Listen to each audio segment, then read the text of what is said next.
Welcome. And today, I want to introduce you to something that's been weighing me down for a while.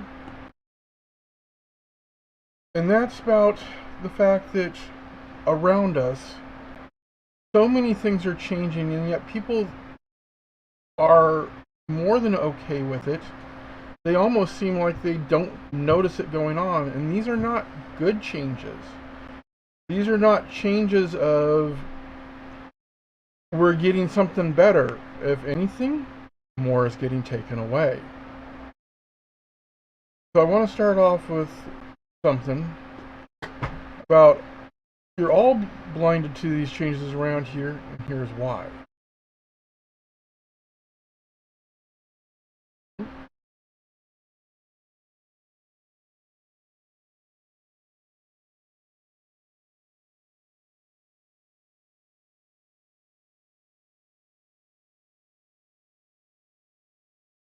There we go. Having a little technical difficulties here. Anyways, as some of the changes are gradual, so you think that the way it's been, but in truth, if you were here just to see it for the first time, you would say, nope, I'm not standing for this. Take a frog, place it in uncomfortably warm water, and it will escape. But if in that water that's comfortable and turn up the heat, the frog will stay in until it can become injured because it didn't realize that was what was going on around it. No, you're not a frog, but the same thing happens when you spend time worrying about what makeup your favorite celebrity is wearing, then what's happening right around you. When you look up and see things that you've been doing on autopilot for so long that you don't think what's supposed to be. You get lured into the pleasure of the flesh. You don't care about the loss of a liberty or right. If you want that flashy bauble, you can have it as long as you worship us. Now, you're going to say that's untrue, but is it? You spend all of your time working for a small wage, so small to afford that special bauble. You work more, putting in extra time.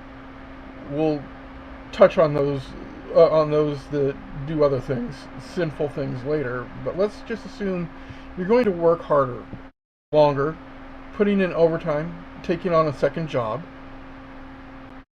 Now you're slaving for a reward. But where is your rest day, your Sabbath? You say, I get my days off, or a day off, in some cases. Okay, but what do you do on those days? Work hard and then play harder lifestyle? You only live once? Where is your day of worship and meditation? Oh, I go to the church, you say, but what else do you do, I ask? Do you read the teachings of Elohim and meditate or reflect on how you should apply them to your daily life? You say, I say my daily prayers, I pray at meals, but do you actually talk to Elohim? Do you give him your heart? I feel the reason here apply. And here Philippians 4, verse 1 through 23. Here, let me go ahead and pull this up. Here, make it a little easier for me to read. Here's my Philippians.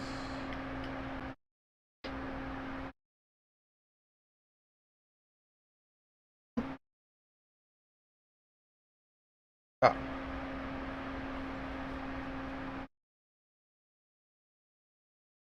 No, that's not the right one.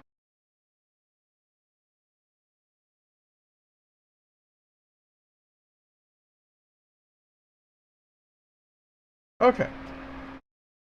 Therefore, my brethren, dearly beloved and longed for, my joy and crown, so stand fast in the Lord, my dearly beloved. This is in the King James, so let's go ahead and find over the International.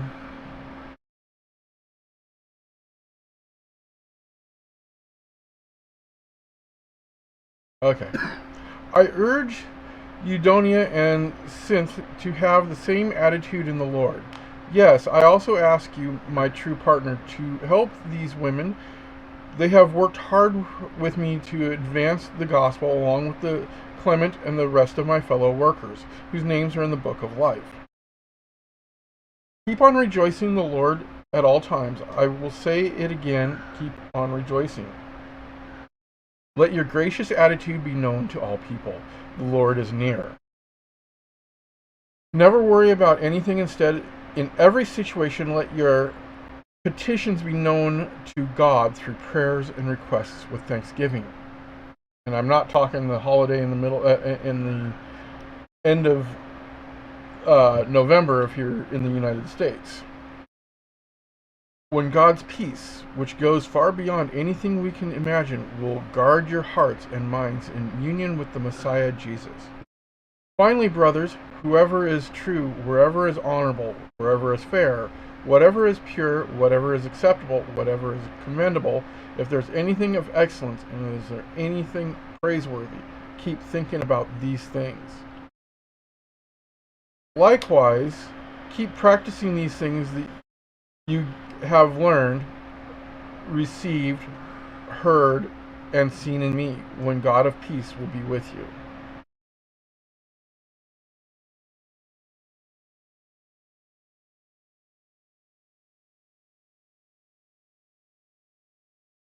Now I rejoice in the Lord greatly, because once again you have shown your concern for me. Of course, you were concerned for me, but you did not have an opportunity to slow it. I am saying this because I am in any need, for I have learned to be content in whatever situation I am in. Hey, that's Paul. I know how to be humble, and I know how to prosper. In each and every situation I have learned the secret of being full and going hungry, of having too much and of having too little. I can do all things through him who strengthens me. Nevertheless, it was kind of you to share my troubles. You Philippians also know that in the early days of the gospel, when I left Macedonia, no church participated with me in the matter of giving and receiving except for you. Even while I was in Thessalonica, you provided for my needs not once, but twice.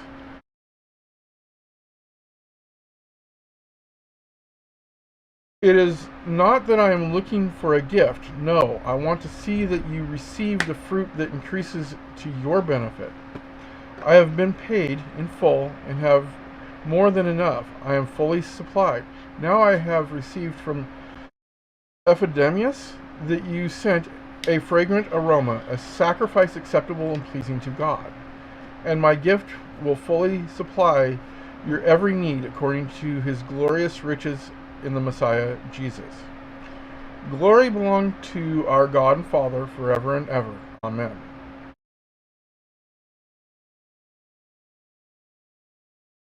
Greet every saint who is in union with the Messiah Jesus. The brothers who are with me send their greetings to you. All the saints, especially those of the emperor's household, greet you. May the grace of the Lord Jesus and Messiah be with you, with your spirit. Amen. Do not ask for the fame and fortune or peace and content.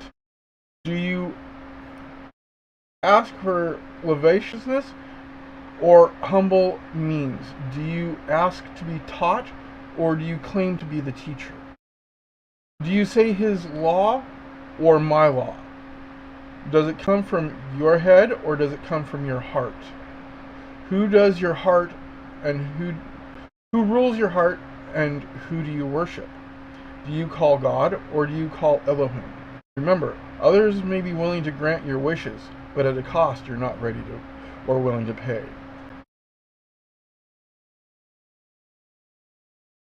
Now, I have my nephew joining me in the studio today. And these are some things that I feel that he has a special knowledge of, because he lives some of this life himself daily. Let me bring on my nephew, Hawk. How goes it?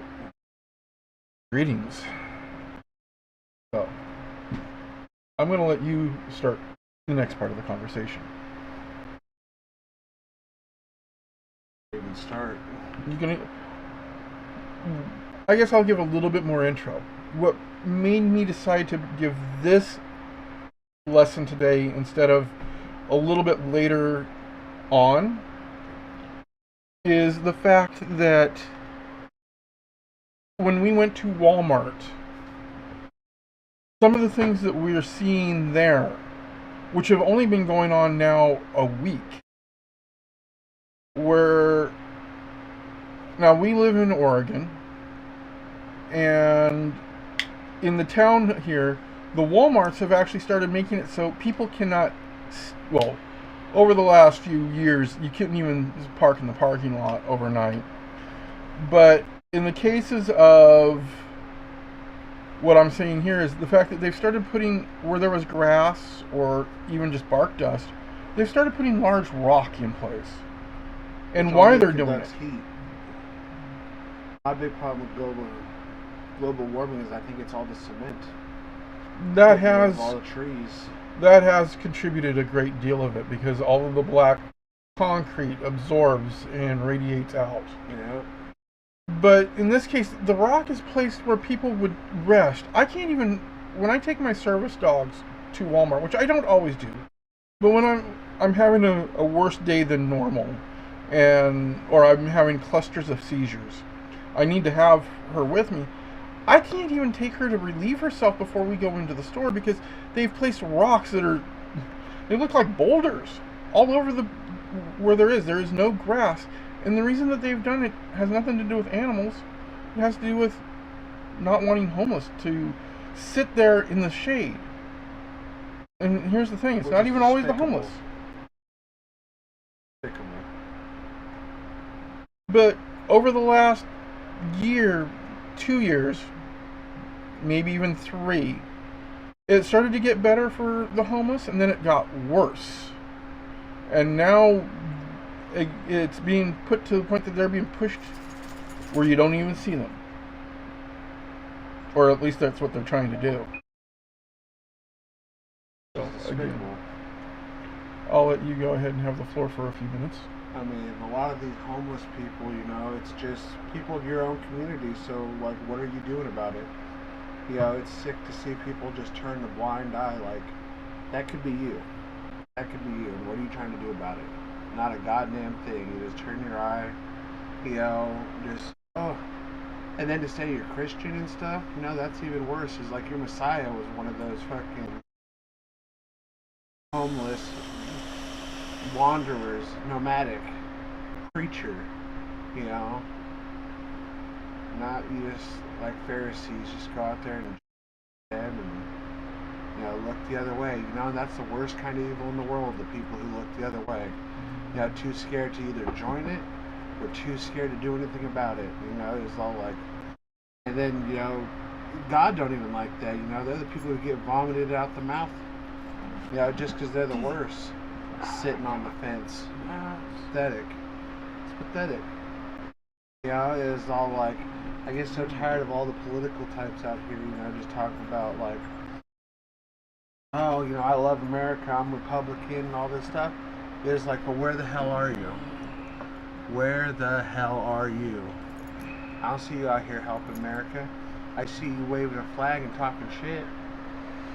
Same thing with the Democrats. They want to go give money everywhere else.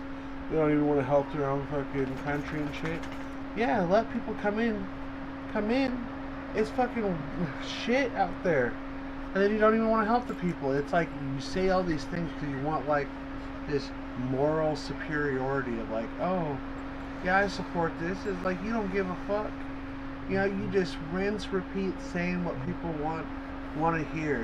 You're the person who says, hey, man, you look great, even though they look like shit. It's like you're the person who allows it. You're the person who like just watching someone get beat up in an alley because you're too scared to do anything about it. Yeah, it's fucking. And this is America, you know. We're supposed to be land of the free, home of the brave. We are enslaved, in captivity, just getting fucked on all fours. And it's sad because we could do something about it, but we don't want to. Let's go ahead and touch on the idea of being still modern day slaves.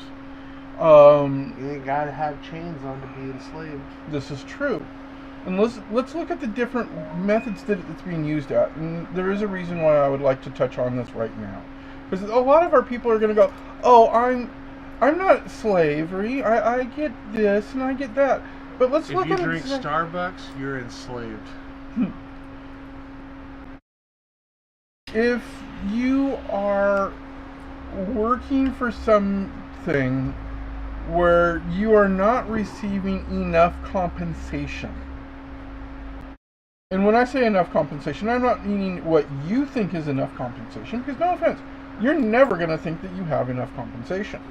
But the way to measure your compensation is, does it pay all of your bills? Does it pay your house? And when I say all of your bills, I'm not necessarily meaning, oh, you're getting that $700,000 car. Is it paying your monthly note on that? But no, is it paying for a reasonable house? And when I say reasonable, everybody has their own room, meaning if you've got kids, each child has a room of their own unless they are under a certain age where they bunk together. Obviously, you and your spouse should bunk together. Yeah. So I would think at least 2 rooms is necessary, maybe even a 3, depending on if you have a boy and a girl, because, no offense, no matter what age, they should not bunk together. They really shouldn't. And does it pay you to have transportation to and from work? You might need to ride the bus, but does it cover the cost of that? Does it cover the cost of how much food you need to reasonably eat in a day? And I'm not even meaning buying from McDonald's as you go past. No offense. To eat at McDonald's every single day for one person, and when I say every day, I'm meaning 3 meals. Get lunch get breakfast on the way to work, lunch at work, and then on the way home you're grabbing something because you're going to be hungry and you don't want to cook when you get home. That's 3 meals. The average meal is about $10 there these days, if you're getting like the quarter pounder size meals. That's $30 plus, right there, for one day to eat. No offense, that's ridiculous. That is very ridiculous. I can make a meal that will serve 3 people easily, and this boy being one of them. This is true. For less than half of that cost, and you're going to say, well, that's not much. Trust me, like I said, you got to see how much this guy eats. Not that much. I remember feeding you a whole pack of chicken that was like 15 pieces at times. Yet again, that was like 4 years ago. This is true. You've learned to not eat quite so much, which is the other thing. People need to learn. Being homeless does that to you. Yes, this I am very aware of. Or being in situations where it's just not feasible because you are working that slave job. Because while you may have been homeless and I have not, I have worked those jobs where it was $18, or not $18, it was 18 hours a day. Yes, that a full 18 hours, 6 hours off, and then back to it. Okay? Where I was standing a watch and I was not even getting paid minimum wage. Trust me, you ain't getting, you're a slave at that point. You really are. And I did that for more than just a few years.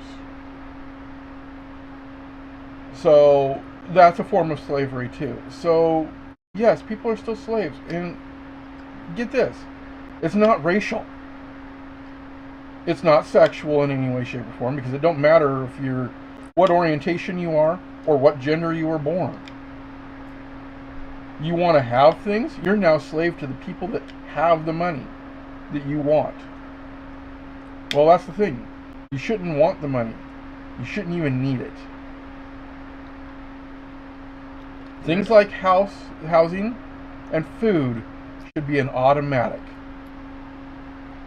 A lot of people like to covet. And that's where we come into, because then people want what's outside of normal or reasonable. We'll put it that way. You only need, like I said, count them off, 3 rooms at most. Unless, you've got more kids than that. And there could be reasons for that. But let's not get into that part right now. But say, sure, maybe you need a 4-bedroom house because you have boys and girls. And even one of the kids is now in their adolescence, or even early adulthood, such as teenagers. They shouldn't necessarily be bunking together either, even if they're the same sex, because they need more room to themselves. Prevents fights, things like that. But why do you have people that are living alone, or just them and their spouse, buying 10-room houses just for them? It's not like they're renting out those other rooms, or even just letting other people stay in those rooms. They have these 10-room homes, and that's all they do. Oh, it's okay, little girl.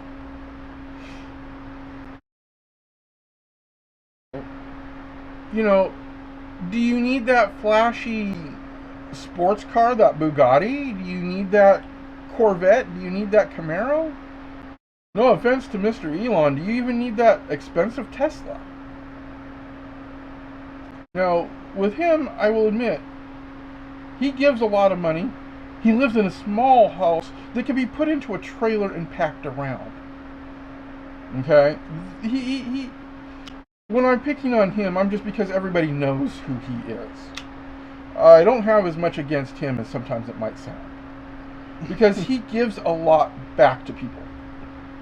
He really does. He has made his expensive car more affordable, even though people like me still cannot afford it. People in the same complex I live can. Reasonably, and what I would consider a normal person buying it, because it looks and drives just like a Honda or a Toyota. One of those lower cost cars that nobody wants, evidently. But yet they sell the most. Just thinking. Because as we said, global warming is a thing. Obviously, fossil fuels is not good to be burning up. Which brings me back to, why do you need those expensive, flashy sports cars that burn more fuel than you need? To show off. Exactly. When you can buy yourself a $15,000 electric car, or $25,000 electric car. I don't know if he's got the $15,000 model out yet or not. I'm hoping he does soon, because that might bring it down to closer to what I could afford. But the fact is it's just a car. It'll drive you around. Why does it need to be flashy? Because you want to show off. You want other people to covet or to want what you have. That's why you want flashy. Shame on you. And here's the thing, you may not even realize that that's what you're doing. Why? Because you were taught that. Who were you taught that by? Your mom, your dad, your step-parents, your foster parents, your adopted parents. It doesn't matter. School, yes. Oh, even more so. Brainwash Academy. Instagram, people like these Kardashians that keeping up with, or these large, supposedly Christian families of 19 children and plus, or others like that. They want to show you what they have and make you want it. And in doing so, they feel like they have been raised up above others. So they get that endorphin blast from feeling like people like what they have or want what they have. And let me just add on to that. See, it's like, I don't want this to come off like a whole negative spin. like really ask yourself, why do you need the Nikes? Why do you need the Air Jordans? Like, why can't you wear whatever you actually like? Maybe some Reeboks, maybe some normal Adidas, some classic cheaper ones. Who cares? How about something from Walmart? But you make them. You make them cool. If you wear it in a way, whatever, that rocks. It's just as cool. Like, okay, so look at any like form of character. Does it matter like what they're wearing in a sense? Like they can be wearing damn near anything. Superman, Batman, whatever the fuck. Red Ranger, Green Ranger. It don't matter. It's all like they make that cool. They could have been any other color, orange. Whatever, Mothman. But it's all like you don't have to. That's why I don't understand coveting. Like do your shit. Like Kurt Cobain looks cool as fuck, right? Like how many people in like social media like want to look like that? They want to look like the fucking I don't know. Following crowds just doesn't make sense. No, it doesn't. Because in reality, you're always going to be one or more steps behind them. Because here's the thing. You're not going to be able to covet it until you see them wearing it. And you've seen them wearing it long enough to think that it makes them look cool, and then to say, oh, well, if it makes them look cool, it's going to make me look cool. So guess what? They've already worn it out before you even got to wear it. So are you really cool at that point, or are you just trying to keep up with them? Or are you just trying to show off to be like them? Well, copy who them? Even cares? Well, obviously the person that's doing that doesn't, but that's the thing. Well, who else cares? But I'm saying, that's why I'm saying, it's like, just get past the whole impulse thing of like wanting him to be like that. Like, I can look at one of my favorite singers. I look at what he wears and I look at it and go, damn, that looks cool. I'd really like to wear that. And then I look at the fact going, yeah, and he's been wearing it for so long, that's why he looks cool in it. He's made himself look cool in the first place, and everybody just wants to be like him. And I'll admit, I wouldn't mind having his lifestyle to some extent. Although, mind you, there's a few things about him I would leave behind. Right? And if I told you who it is, you'd go, that's your favorite singer? But I'll say it anyways. Ozzy Osbourne. Oh. Did you say country singer? No, my favorite singer. Oh. Ozzy Osbourne. Have you seen some of those robes that he wears on a daily basis because they're comfortable? Yeah. I would love to wear some of that stuff and get away with it. But yet, I would just be copying him. People would look at me and go, oh, you're trying to copy Ozzy. Well, I might look exactly like him if I let my hair down. But again, I'd just be copying him. They're right. So why do you want to keep up with the Kardashians? Or anything else? The Joneses? The Smiths?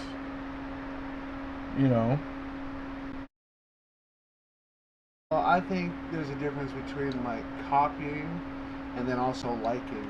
Like, copying is just doing what they're doing. There's this one philosophy, like, take that I heard.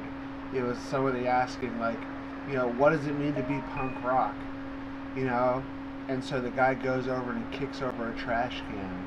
He says, that's what it means to be punk rock. So the person who asked goes over and kicks over one. He's like, so that's punk rock. And the guy goes, no, now you're just copying me. It's like, what does it mean to be a rebel? What is how I'm rebelling the way you should rebel? Which way is right? Like just because the way I do something may not be,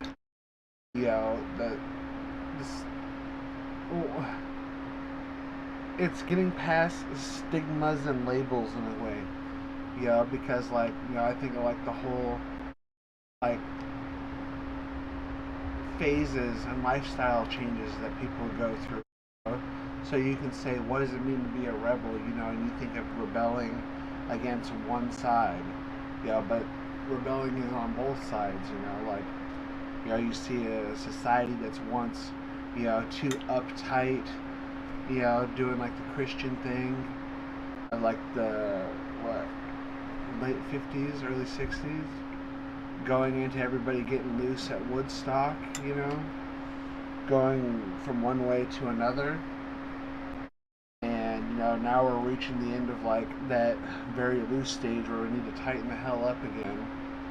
But nobody's really understanding that. That's why you see so many people trying to go to religion.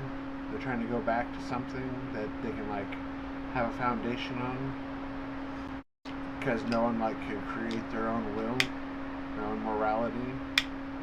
It's fucking. But And see, that's just some Nietzsche shit.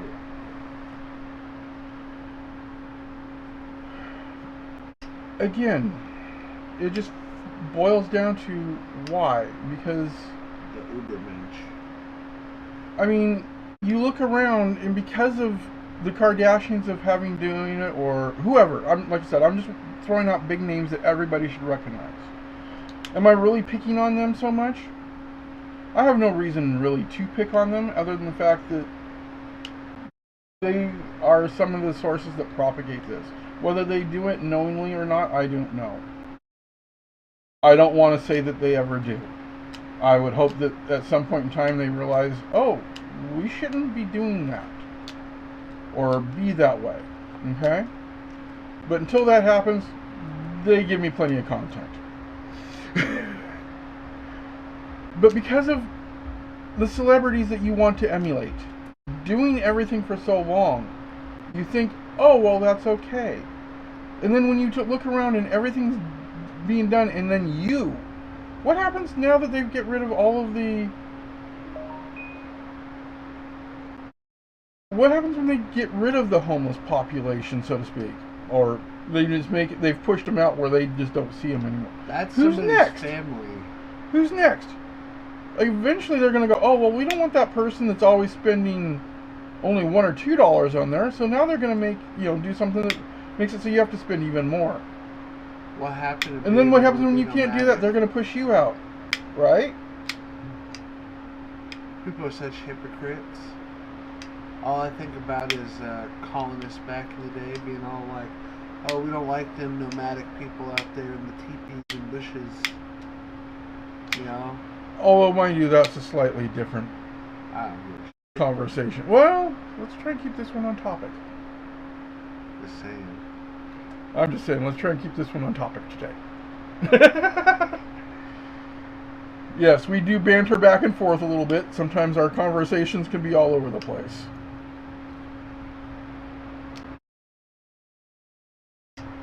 But with the fact that we want people to look around and go, shit, this ain't right.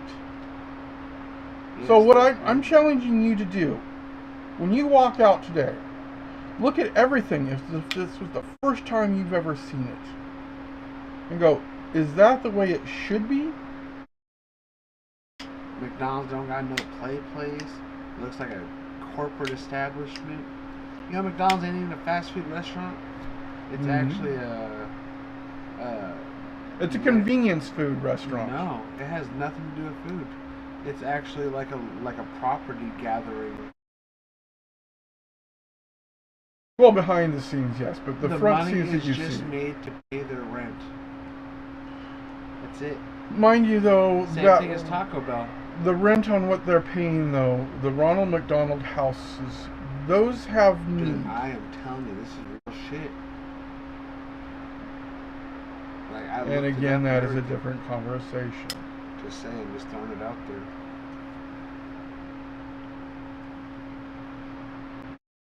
Well, we're at 35 minutes, and it sounds like it's hard to keep the track going, so I'm going to go ahead and end it here for now. But I do want you to, seriously, walk out and look at things as if it was the first time you saw it. As if you just stepped into this country, this is your first time here, and go, Why are they doing that? Is that right? Is that the Christian thing? What would Jesus, if that's what you're still calling him, or Yahweh, no matter what would he really do? Would he go over to them, make a conversation, and find a way to help them? Or would he turn and say, oh, I didn't see them? I bet he'd probably go over and find a conversation to start.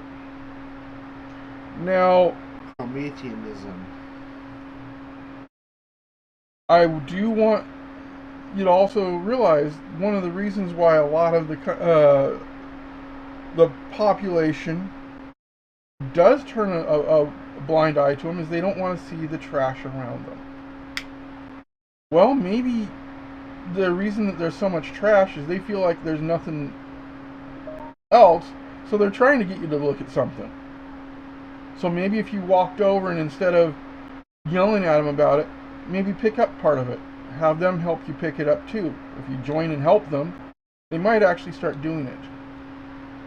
If they keep the place clean around them, maybe people won't be forcing them out so much because they won't be going, oh, the dirty homeless. They'll go, oh, I guess they don't have a place to stay. As long as they keep it clean, they're not hurting anything. Let them stay right there in that tent that they've got. You know, it might not be the best situation, but at least they're not on the sidewalk in the blaring sun, dehydrating and dying there. Yes. You know, I may not like to look at the quote-unquote dirty homeless either. But instead of turning a blind eye and go, they don't exist, I don't see them, I look at going, what can be done? Can we, you know, during the COVID, they had those little, in this town, they had little sheds that they had set up. Oh, hit the back of my chair. I thought my chair was about to collapse. You know, they set up these little sheds that they could get into in this location. Now, once COVID stopped, guess what? They shut all those sheds down. They weren't hurting anything. Matter of fact, that was helping. During the time that those sheds were operational, they were all over in that camp. They had dumpsters over there that, yeah, I'd drive by and the dumpsters were always full. But guess what? I didn't see a bunch of trash laying all over the place. Right. But they shut them down because COVID stopped, so they're like, oh, well, we don't need to do that anymore to help them. Well, now where are they? Guess what? We got a field right over here next to a hotel room. Or, not a hotel room, but a hotel. Which, by the way, the hotel's been converting into some sort of one of those shelters as well that a lot of homeless get into. But now they're all staying in that field, and they're trashing it up. Let me clue you. I drive by there and going, wow. Because they don't have dumpsters there. The tents are all in a disarray. Invest. Gotta invest. I mean, at least when it was that little pop-up sheds. Invest to fix your shit. Or you have to go out there and fix your shit. Costs more to pay people to do it, but... The thing is, though, is I'm sure that those programs that were helping pay for that shed usage, which, by the way, I drive by where those sheds were, guess what? The building that sits in that parking lot is still unused. Was unused for years before COVID. And, oh, guess what? The sheds still exist there. They've put a fence around it and padlocks on it. So you can't use them. They're still sitting there. They're sitting there empty, idle. Nothing going on with them. They're not earning anything. They've been paid for. Why don't we still use them? I mean, it would still provide them a place. They wouldn't be necessarily in that field or in any, some of the other fields. They might still be in that one. But the ones that are in there would be keeping their area a lot cleaner. Is it the best situation for them? No. But it's better. And it's already paid for. Why isn't it still being used? Oh. Because the pandemic's over. We don't need to supply any of those programs anymore. Bullshit. Exactly. I mean, once the program was put in place, why wasn't it left in place until something better was put in place? I mean, the saying, I'm your man until you find somebody better or I'm dead. That one should still exist for any of these programs. I'm just saying. So, I'm going to leave it with that note with you guys, and be good to each other. Oh, I guess Hawk wants to say goodbye to everybody. Okay. But be good to each other. Look around and see how you can help. Not just turn a blind eye or say, oh, that's bad. Don't be a part of the problem anymore. Be a part of the solution. Exactly. Have a good evening, and see you guys later.